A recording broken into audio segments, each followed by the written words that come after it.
2. 주님이 주인 되셔야 나도 제자리를 찾는다. 에베소 교회를 위한 사도 바울의 기도. 에베소는 사도 바울이 에베소 교회 성도들을 위해 기록한 말씀입니다. 사도 바울은 3차 전도 여행 때 2년 동안 에베소에 머물러 복음을 전하고 제자들을 양육했습니다. 아침부터 저녁까지 두란노 서원이라는 곳에서 성도들을 가르치고 양육했습니다. 그 후 예루살렘에서 체포된 후에 로마의 감옥에 갇히게 되었고 그곳에서 에베소 교회의 소식을 듣게 되었습니다. 이때 사도 바울은 에베소 교회 성도들을 위해 감사하며 기도하기 시작합니다. 살다 보면 하나님 앞에 간절하게 기도하며 간구해야 할 때가 있습니다. 지금도 그렇습니다. 많은 사람이 지금은 기도해야 할 때라고 말합니다. 그렇다면 이때 우리는 무엇을 위해 기도해야 할까요? 감옥에 갇힌 상황에서 사도 바울은 사랑하는 에베소 교회 성도들을 위해 어떤 기도를 했을까요? 사도 바울은 우리 주 예수 그리스도의 하나님을 부르며 기도를 시작합니다.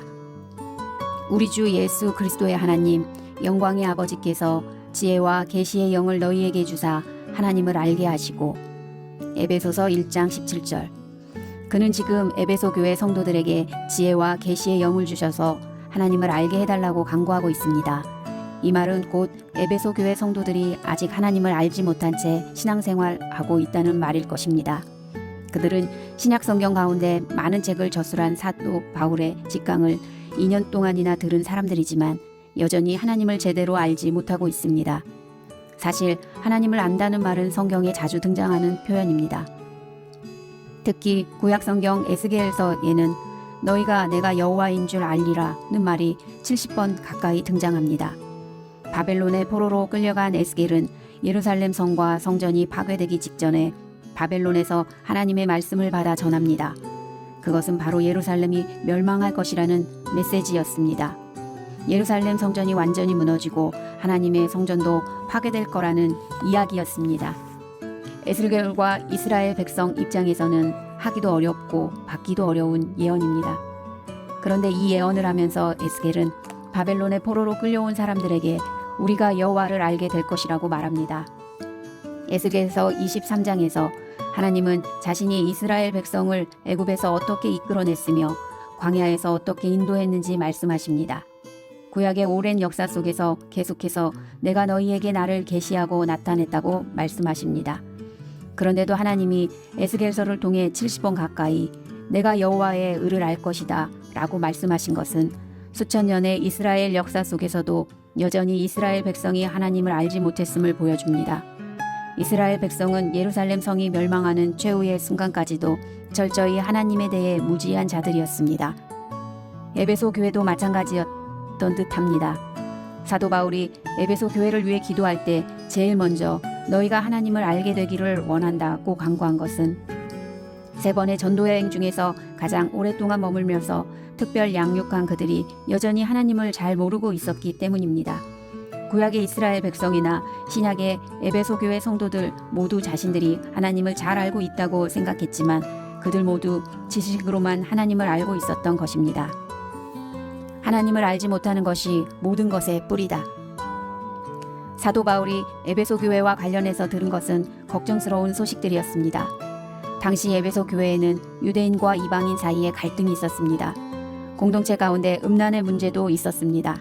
마귀가 틈탈 정도로 분노하기도 했고 어둠에 속하는 거짓과 속이는 말이 교회 가운데 난무했습니다. 아내와 남편, 자녀와 부모, 종과 상전들 사이에 잦은 갈등이 일어났습니다. 에베소 교회의 개척자인 사도 바울은 에베소 교회 성도들이 열방 가운데 영향력을 드러내는 교회가 되고 하나님의 사람들이 되기를 원했지만 안타깝게도 그들에게는 여전히 많은 문제가 있었습니다. 이 모든 것이 그들이 하나님을 알지 못하고 있음을 보여주는 증거였습니다. 에베소 교회 성도들은 사도 바울을 통해 직접 배운 예수님에 대한 말씀과 성경 지식으로 성경의 내용을 잘 이해하고 있었습니다. 또한 헬라 철학의 배경까지 가지고 있었습니다. 하지만 그들은 하나님을 알지 못했습니다. 이스라엘 백성도 1000년이 넘는 역사 속에서 출애굽을 비롯한 수많은 기적을 경험했습니다. 주변 나라들에까지 알려질 만큼 아름답고 웅장한 성전도 지었습니다. 그 성전에서 수많은 예배를 드렸습니다. 하지만 예레미야가 40년 동안 울면서 예언하고 에스겔이 성전이 무너지고 성이 파괴될 거라고 예언했음에도 그들은 절대 믿지 않았습니다. 우리는 하나님이 택한 백성이다. 우리는 선택된 민족이다. 우리에게 성전이 있는데 어떻게 망할 수 있단 말인가? 이렇게 하나님을 믿고 있는데 우리가 왜 망해? 지금 바벨론이 괴롭히기는 하지만 하나님이 곧 다시 평안을 주실 거야. 하나님이 지켜주실 거야. 성전이 있는 이곳을 하나님이 보호해 주실 거야. 그러고는 오히려 예루살렘이 멸망하여 이스라엘 백성이 바벨론의 포로로 끌려갈 것이라 예언하는 선지자들을 핍박했습니다. 자기들이 하나님을 더 잘 알고 있다고 생각한 것입니다. 하지만 그들은 하나님을 몰랐습니다. 성전에서 온갖 우상 숭배하고 산마다 산당을 세우면서도 하나님이 그런 그들의 모습을 어떻게 생각하실지 전혀 이해하지 못했습니다. 하나님이 포로로 끌려간 에스겔을 통해 너희가 내가 여호와인 줄을 알게 될 것이다. 나라가 망하고 성전이 무너져 너희가 포로로 끌려가게 되면 내가 여호와인 줄을 알게 될 것이다 라고 반복해서 말씀하신 것도 모두 그 때문입니다. 흔히 에스겔하면 골짜기에 가득한 마른 뼈 환상이나 성전에서 흘러넘친 물이 창일해서 만물이 살아나는 환상만 생각합니다. 물론 그것도 하나님이 에스겔에게 보여주신 것입니다. 하지만 그것은 모두 이스라엘 백성이 포로로 끌려가고 나라가 멸망하고 성전이 무너지고 난 다음 그들이 하나님이 어떤 분인지 알게 될 때 이루어질 내용들입니다. 당신은 어떻습니까? 당신은 하나님을 알고 있습니까? 당신은 성경에서 하나님이 말씀하시는 것이 무엇인지, 전해주기 원하시는 마음이 무엇인지, 계시하고 나타내고자 하시는 것이 무엇인지 깨달았습니까? 많은 사람이 열심히 교회에 나오고 열심히 성경 말씀을 읽습니다. 하지만 그 속을 들여다보면 철저하게 자신의 감정과 기분과 상황에 따라 살아갑니다. 자기 것으로 충만한 나머지 하나님의 깊은 비밀에는 아무런 관심이 없습니다. 저는 한국과 선교지에서 사역하는 동안 여러 교회를 세웠고 많은 사람을 훈련했습니다. 말씀을 전할 때마다 많은 사람이 은혜를 받고 감동의 눈물을 흘렸습니다. 그들은 입을 모아 이제부터 예수 그리스도의 제자로 살겠다고 고백했습니다.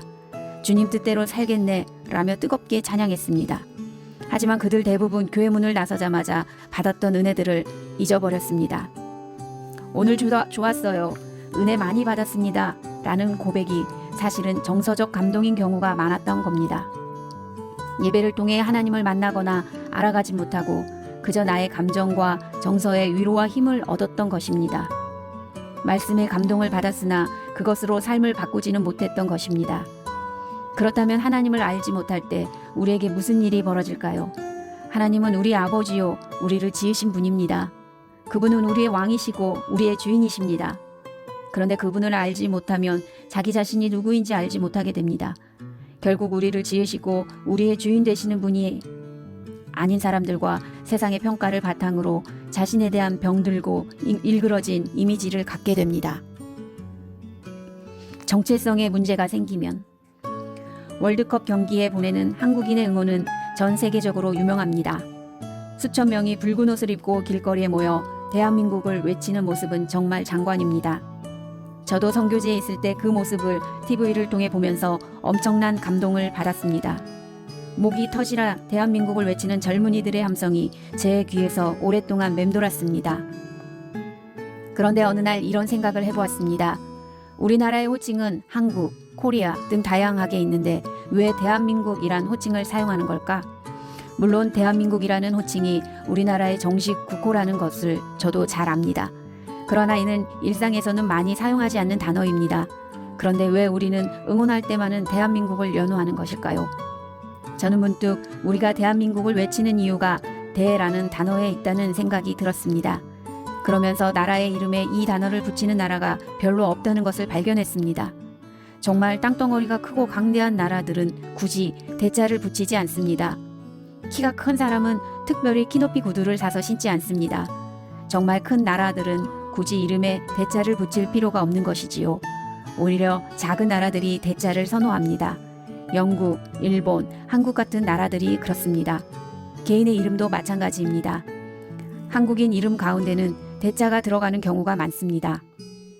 우리나라 대통령 이름 중에도 그런 경우가 많습니다. 왜 그럴까요? 저는 그 이유가 열등감 때문은 아닐까 생각합니다. 나라가 작은 탓에 힘없고 약하다는 열등감을 느끼고 있어서 자기도 모르게 큰 걸 선호하는 것입니다. 큰 것을 좋아하고 많이 모이는 것을 좋아하고 유명한 것을 좋아합니다. 그래야 멋지고 훌륭하고 성공한 것이라고 생각하기 때문입니다. 이런 경향은 그리스도인도 다르지 않습니다. 머리가 될지언정 꼬리가 되어서는 안 된다고 기도합니다. 종도 그냥 종이 아니라 큰 종이 되기를 소망합니다. 교회 건물도 크고 성도가 많으면 성공했다고 생각하고 작으면 실패했다고 여깁니다. 말로는 외향적인 것만이 중요하지 않다고 하지만 사실 우리 모두 마음 한구석에 그런 생각을 갖고 있습니다. 해외에 갔을 때 엄청나게 큰 식당에 간 적이 있었습니다. 식당이 얼마나 큰지 천장에 달린 운반장치로 음식을 나르고 직원들은 롤러브레이드를 타고 다닙니다. 식당 안에 커다란 연못이 있어서 거기서 공연도 합니다. 그런데 음식은 맛이 없었습니다. 그래서 다시 가고 싶지는 않았습니다. 건물이 커야 좋은 식당입니까? 그렇지 않습니다. 음식이 맛있어야 좋은 식당입니다. 거기다 음식값까지 싸면 금상첨화일 것입니다. 세상에서 제일 맛없는 식당이 어딘 줄 아십니까? 육개공, 모든 요리를 다 만드는 식당입니다. 아무리 커도 그런 식당의 음식은 맛이 없습니다. 올바른 정체성, 건강한 자아상은 오직 하나님을 알 때에만 가질 수 있습니다. 창조자이신 하나님이 어떤 분인지 알아야 피조물인 자신이 어떤 존재인지 알 수 있습니다. 예수 그리스도가 모든 것의 주인 되신다는 것을 알아야 자신이 그분의 소유이며 종이라는 것을 알게 됩니다. 사도 바울이 바로 그런 사람입니다. 그가 나는 예수 그리스도의 종이라고 고백할 수 있는 까닭은 예수 그리스도가 주인이심을 명확하게 깨닫고 그분과의 관계를 자기 가치의 기반으로 삼았기 때문입니다. 이렇게 그리스도 안에서 자신의 정체성을 발견하고 나니 이후부터는 누가 뭐라고 해도 전혀 문제가 되지 않는 겁니다. 그 이후부터는 대자를 붙이지 않습니다. 자기가 작다는 것 때문에 상처받지 않고 힘들어하지 않습니다. 예수 그리스도 안에서 자기를 발견하고 나니 종으로 취급받는 것이 부끄럽지 않습니다. 가진 것 또는 안 가진 것에 따라 자신의 가치가 흔들리지 않습니다. 삶의 진정한 자유도 소유가 아니라 하나님을 아는 것에서 옵니다. 50세가 넘어가면 교육의 평준화가 이루어지고 60세가 넘어가면 외모의 평준화가 이루어진다고 합니다. 젊을 때는 학벌에 목을 메고 멋지고 예쁜 외모를 갖기 위해 쓰지만 나이 들고 늙으면 학벌이나 외모가 별로 중요하지 않게 된다는 말입니다. 그리고 70세 가까이 되면 재정의 평준화가 온답니다. 재산이 많든 적든 죽는 것은 동일하다는 말입니다. 부자라고 밥 4끼, 5끼 먹는 것 아닙니다.